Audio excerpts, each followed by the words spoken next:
Okay folks, here we go with a nice question, a qualitative one about gravitational forces and fields. As ever, have a go at the question, and when you're ready to see an explanation, watch the rest of the video.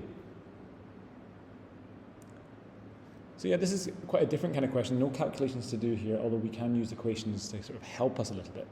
We've got our space probe moving in a field and no other forces are acting on it. We've got at one instance, the probe is moving at point P. So we've got the probe moving in this direction, and the diagram shows the path of the probe and the gravitational field line.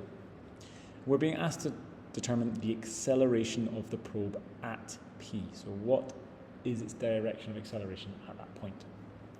Now I can imagine students overthinking this one. However, when you take a step back and sort of have a think, it's actually a relatively simple question. We just need to be clear on what we mean by things. When we're drawing gravitational fields, we are really showing the direction of gravitational force.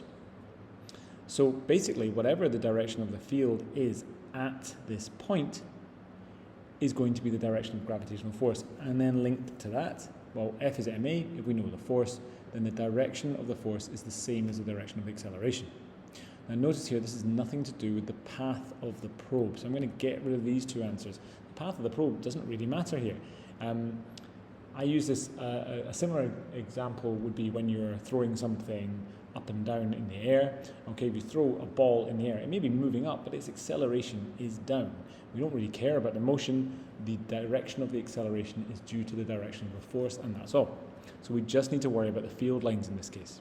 Now, if we draw our field line at that point P, we're going to be accelerating in that direction, which means that our direction of acceleration is a tangent to the field line at point P. And it's the same at any point, our acceleration would be a tangent because that gives us that instantaneous acceleration of the probe.